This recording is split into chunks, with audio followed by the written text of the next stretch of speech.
On behalf of the West Point Harbour Authority of Prince Edward Island, we have collected pictures from the past to the present to show how our harbour, the boats, and the mechanics of fishing have changed over the years. This video is dedicated to the past and present fishermen and their families.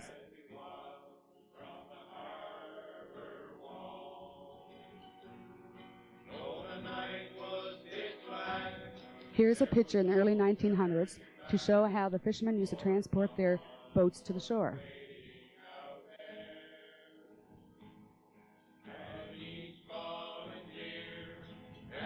Here's a picture showing the factories in the cove just below the lighthouse, and you take note of all the dories in the water. The fishermen used to come and sail their boats out to their fishing boats during the day. Here's another picture showing the factories. You can see more dories along the shore. This is in the 20s and 30s.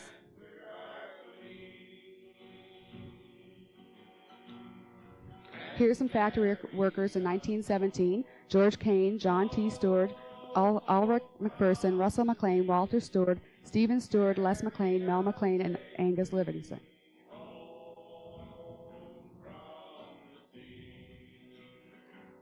Here's a picture of a boat down by the factory. It's Dan McDonald's boat.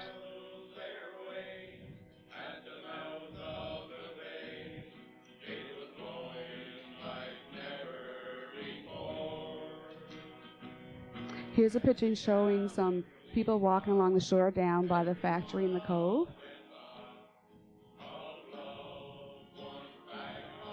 Take note of their clothing they're wearing. It's quite interesting to take note of that.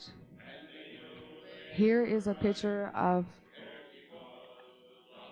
a schooner back in the early 1900s, and if you look to the left of the picture, you'll see the tugboat.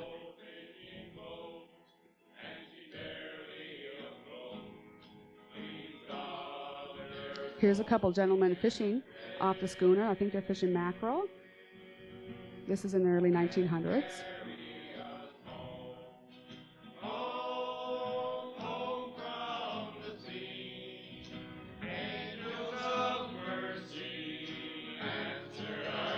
Here's a picture taken of the West Point boat races in 1911. If you take a look at the wharf and you see the rope to the left, it's quite interesting, and the way the people are all dressed back then. It's a lovely picture. Here's a sailboat. It's the Aurora, owned by Walter Stewart, and they used to, when the boat races first start, they used to sail or race sailboats.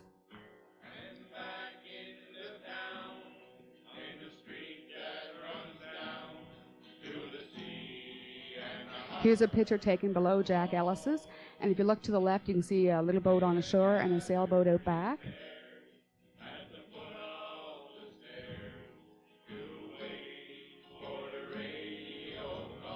Here's a picture of some people enjoying a lovely afternoon at West Point Harbour.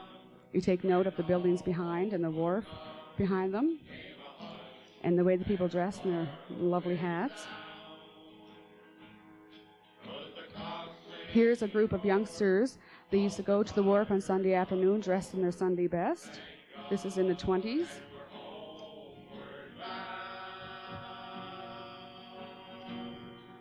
Here's a picture of the west side of the harbour in 1920. And if you look close enough, you can see the openings in the wharf. There was 2 openings on that side of the wharf for the water to flow through. Here's another picture of the west side of the wharf. J.T. Stewart had owned this here factory in the 1920s.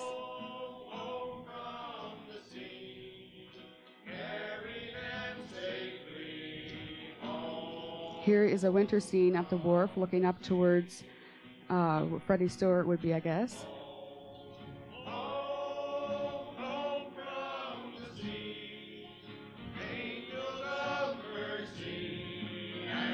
Here's a picture taken from the wharf. It's Wendell Scott and Burton boats. And if you look to the left, you'll notice the horse and wagon. It's quite interesting seeing in the background there, the shoreline. Here's a picture of Dana Maxwell and Andrew Stewart. They're preparing or getting ready for setting day. You notice the crates in the background. This was in the 20s.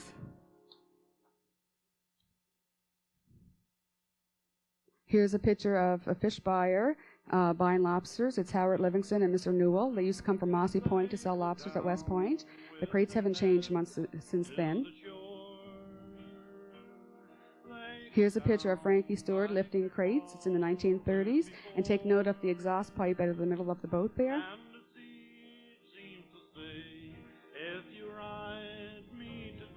Here's a picture that hasn't changed much over the years. The fishermen sitting around the wharf talking about fishing, and likely a lot of fish tales or fish stories going on there.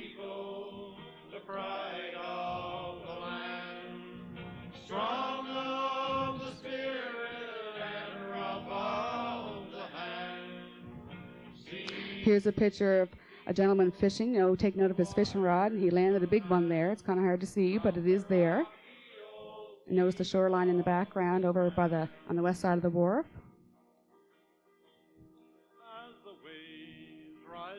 Here's a picture of West Point Wharf in the 1930s. Take note of the plank wharf. It's a great view of that.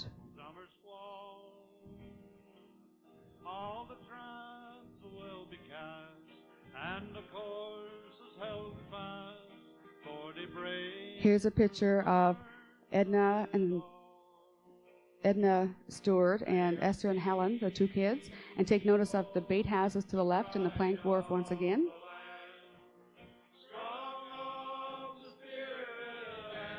Here's a picture of a school picnic. It's on the west side of the wharf.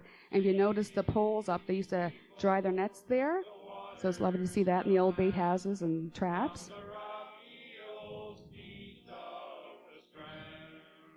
Here's a picture of the shoreline below. It would be Kirk and Carla Williams's now. That's Edna Stewart laying on the beach. And if you look at that beach over there now, it certainly doesn't look like that.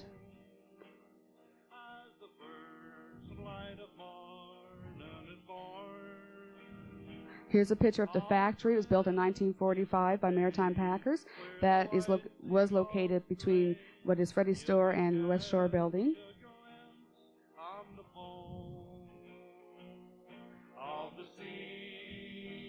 Here's the back view of the factory.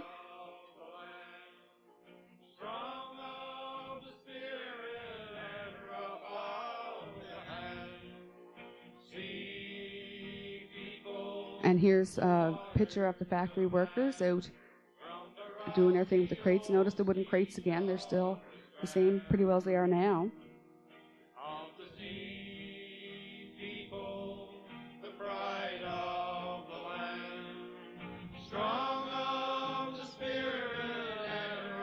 Here's a picture of the cookhouse that was located across the road from the factory. And if you look at the boat out front, you can see the stern of the boat is kind of the shape of a V. I thought that was pretty interesting to take note. I think it's called the Pink Stern. And here's a lovely picture of the wharf in the 30s or 40s, I believe. You look at the left, you'll see a bulldozer there hauling the boat.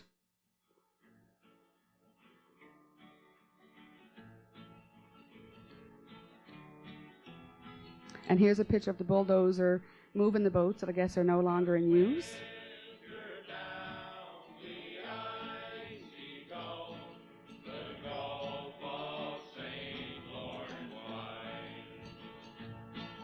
Here's a picture of Albert and Rayburn Betts, who built their own boat, and they fished from 54 to 77.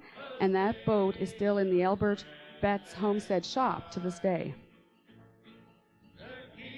And here's a lovely picture of West Point. If you notice, there's at least 8 boats that were built by Jack Ellis, who's a local boat builder at that time. And take note of the shoreline behind, up by Wendell Scott's or Carla's now. It's just a beach. And here is a picture of Ernest and Lindy McDonald and the Maryland Belle. They paid for this boat in one day, and Lindy said he had $50 left over. It was 1956.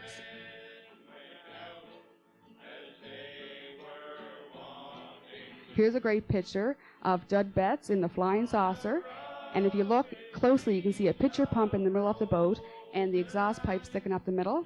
And his brother's there too, Orville Betts.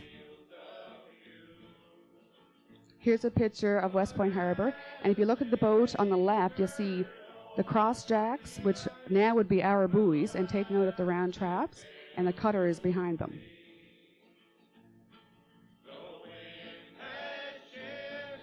Here's another picture at that time. It was in the 1950s. Just a lovely picture of the harbour on setting out day.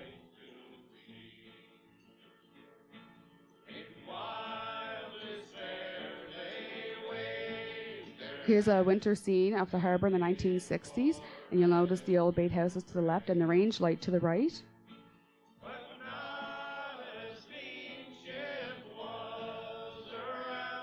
Here's another winter scene of the harbour, and this is the west side of the harbour, and if you look, you'll notice the boats lined up along the shore over there.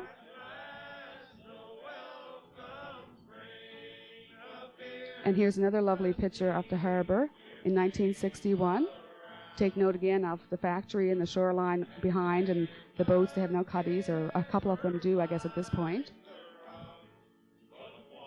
And here's another lovely picture of the harbour. Notice the boats now are starting to put their cuddies on them.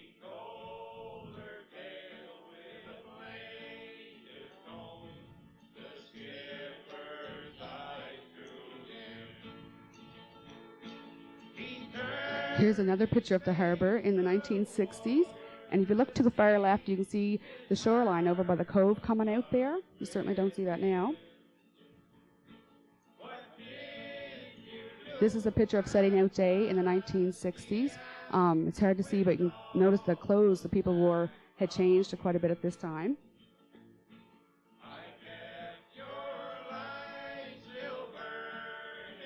And this is a picture of West Point Harbour in the 1960s. During one of the boat races, you can see the crowd on the wharf.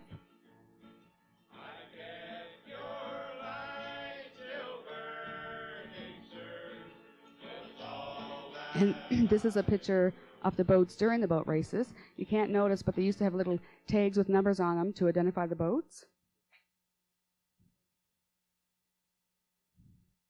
Here is the Maryland Belle once again during the boat races. And if you notice at the bow of the boat, it's kind of dark, but there used to be a number there to identify the boats at during that boat race. And here's a lovely picture of the nice round traps. You don't see those much these days. It's great. It looked pretty light at that time. I think even I would be able to lift one of those.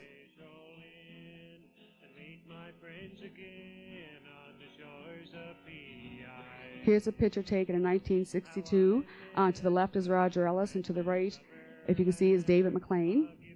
They were at the boat races one afternoon. And this is Harriet Smith, who was holding up two lovely codfish, which were quite plentiful off of West Point in the 1960s. Here's a picture of West Point Harbour in 1968. They had a tidal surge at that time too, and we've seen a few of those ourselves, and probably many more to come. Here's a picture of the wharf in 1970s. If you look to the left of the picture, you'll see where the slip once used to be. And here's a picture in 1973, and it's just a setting out day, and you'll notice the factory and all the traps. It's just a lovely picture.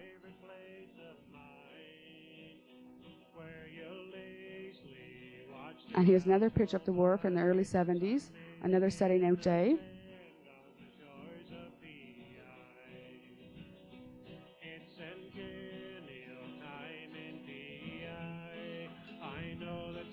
And here's a picture of Irwin Sharp and Tony Sharp on a setting out day in the 70s, and that boat was built by Jack Ellis.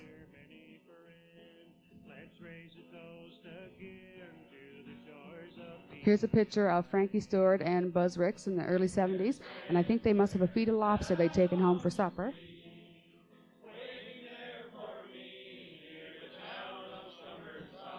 And here's a lovely picture of the wharf in the early, after 1976, I guess you'll notice the bait houses have changed.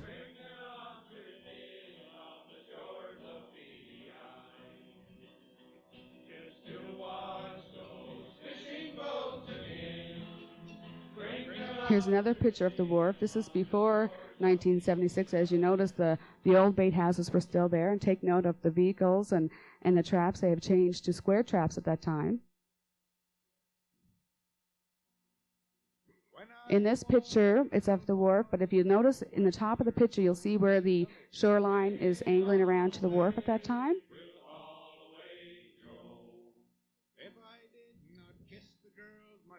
Here's a picture of the wharf in the 1970s, and notice the factory is still there.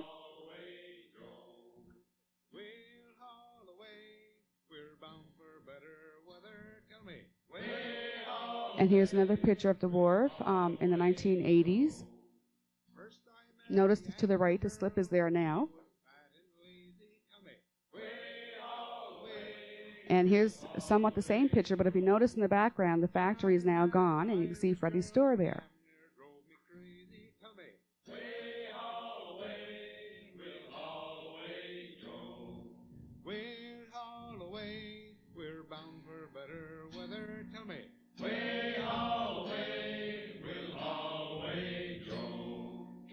Here's a picture of the end of the wharf by the mouth of the harbour in 1980s, and note how the wharf used to be then.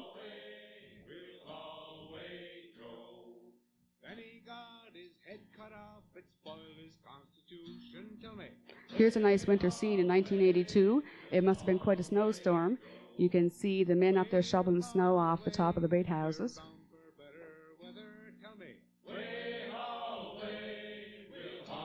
Here's a scene of the wharf in the late 80s.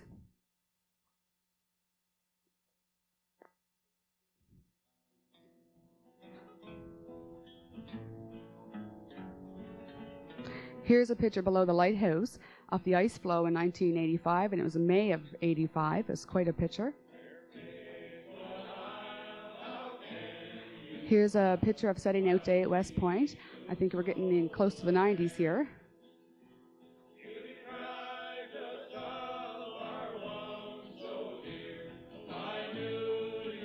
Here's another lovely picture of the wharf in the 90s, and notice the red building is there, but soon you'll notice that it has moved.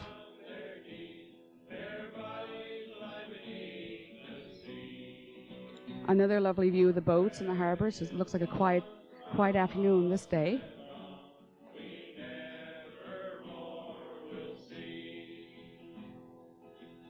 And here's a nice picture too, and you notice the bait houses once again, and everything still looks pretty quiet there in the 90s.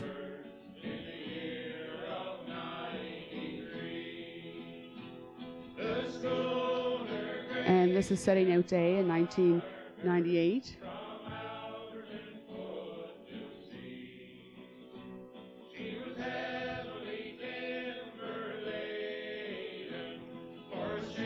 And this is a view of the harbour from top of the harbour side suite. This is this summer, 2001.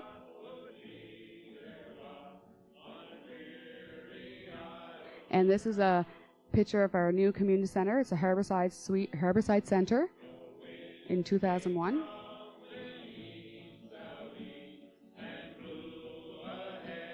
And here's a nice view of the West Shore building from top of the Harbourside Centre. And take note of the shoreline in below Carl and Kirk Williams's has changed quite a bit since the early days.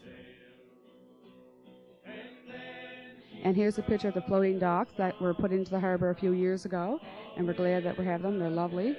And as you can see, we have quite a bit of fun with them.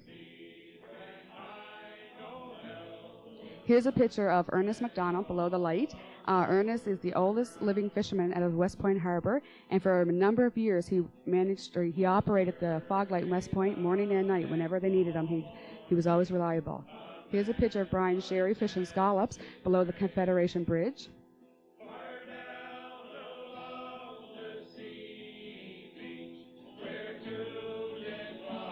Here's a picture of Tony Sharp's boat coming in when he's all done fishing scallops in the evening. It's a lovely picture.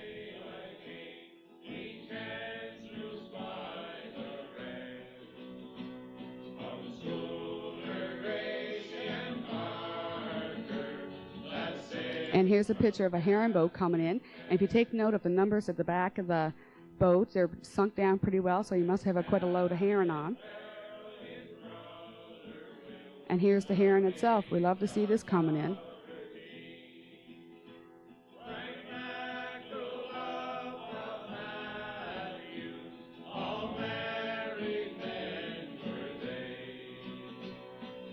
Oh, and here's a picture of setting out day, or is it laying out day?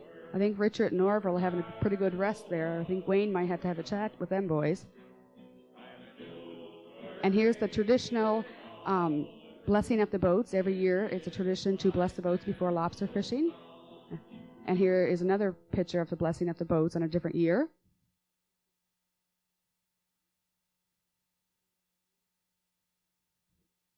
Here's a picture of a scary-looking storm cloud. Tony took a picture of this, and he came right ashore. He didn't like the look of that. Here's another picture of a dark day out sea. Just, it's not very nice out there some days for the fishermen. And here's a nice picture of the shoreline. You see how the point comes right out there and is angling in.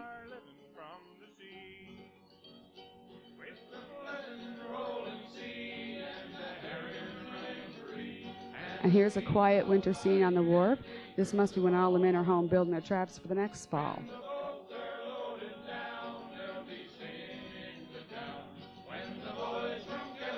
And here's a winter scene at the traps sitting over where the new community center is now. That's where they used to put them. And here's a boat at rest. It's day and the glory is all gone. It's Bob Hart's boat.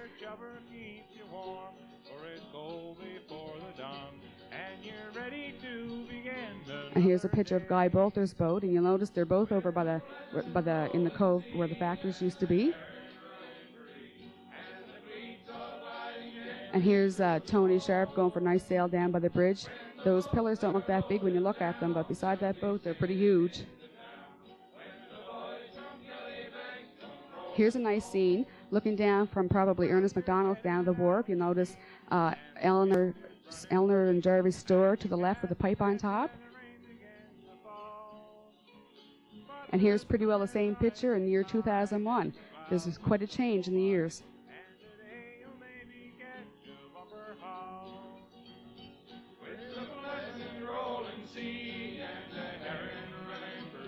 And fish isn't the only thing that can be caught by a boat, as Keir McNeil found out when a car coasted down and fell into his boat. He got quite a boatload there.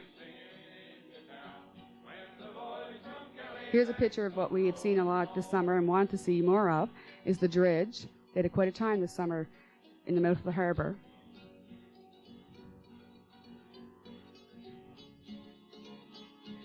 And here's Patrick and Alan taking matters into their own hands.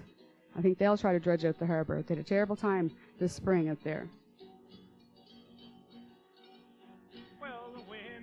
And we can't have a fishing video without seagulls. You don't know seagulls until you get out on the sea and they start coming at you in every direction.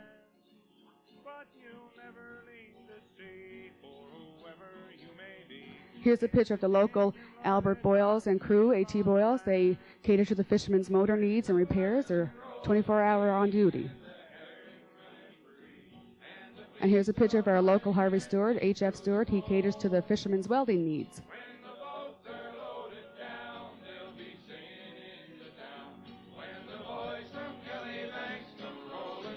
Here's an old 1946 fish buying slip. You notice 5.9 pounds of markets at 3 cents and 1.98 pounds of canners at 1 cent.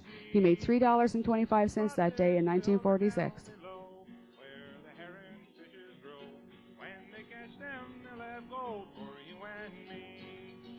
And here is Wendell Scott's book in 1940s and 50s. He made notes of the heads people used in their traps and whatnot. And here is his directions he would use for setting his gear.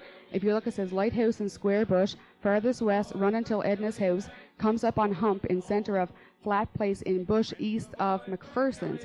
And there's a little picture there to show the X marks the spot. We're pretty lucky it's not like that now. I think we'd be lost.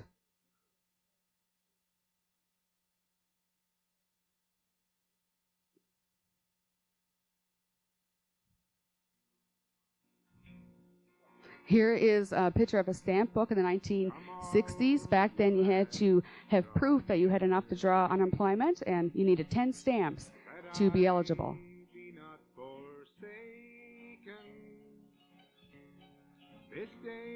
Now we have our fish buyers as of 2001. This is Acadia Fishermen's Co-op, Claude Bolter.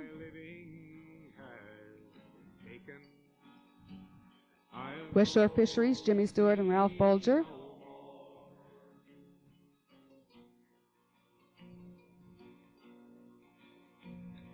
set out that day. Medic Seafood, Stuart Gilcash. A day like any other. My son and I. Our active fisherman as of 2001, Keith MacMillan, Harbour Authority President. And the boat named for my mother. I'll go to sea no more. Patrick Sharp, Harbour Authority Vice President. Oh, it's well, you know what the fishing has been. Stephen Smallman, Secretary for the Harbour Authority. Rodney Ellis, he's on the board of the Harbour Authority. We sure got caught, and we sang and we laughed like fools. Brian Smith, he's on the board of the Harbour Authority.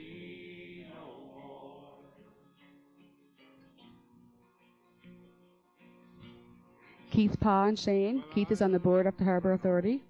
What it was we struck, what strike we did. David McIsaac, the captain, he's on the board of the Harbour Authority. John Price gave a cry and pitched overside.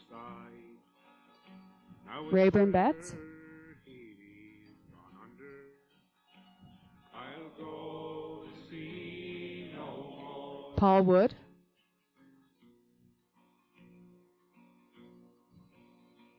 Oh, a leak we've sprung, let there be no delay. Buzz Ricks. If the genie see we're saving, John Price Kevin McNeil. and slipped away. I'll patch the hole while you're bailing. Alan Sharp. I'll go to sea no more. Tony Sharp. But no leak I found from bow to hold. David McLean. It was that got her.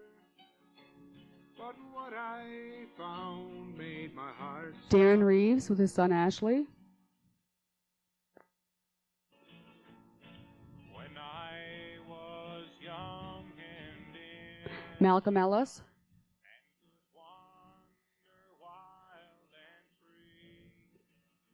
There was always a love Timmy Ellis. in my heart to follow the call of the sea.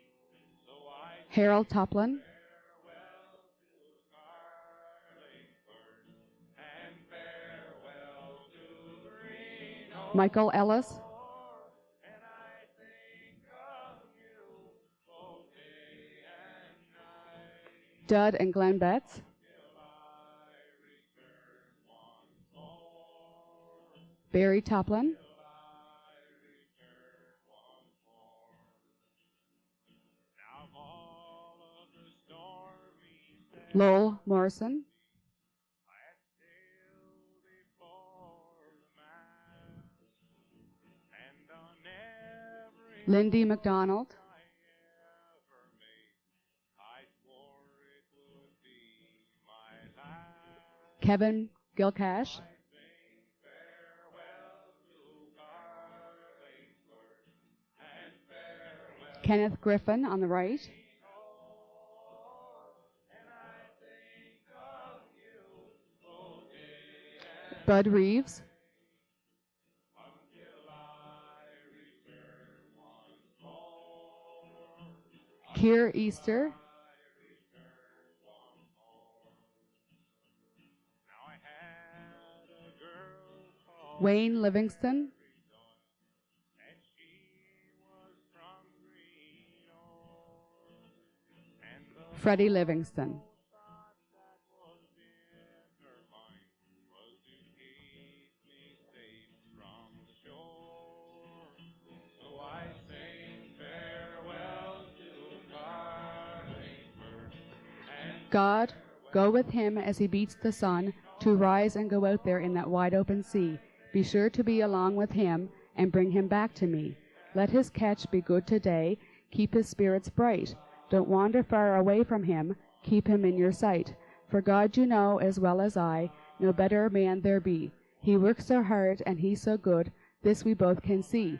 I think he deserves your watchfulness on those cold and drizzly morns. There's been a touch of you in him right from the day he was born. And if and when he's out there and the wind begins to blow, still the waters like you once did so many years ago. And for every man who reaps the sea, I can see the pride in him. On behalf of their hard-worked livelihood, God bless the fishermen.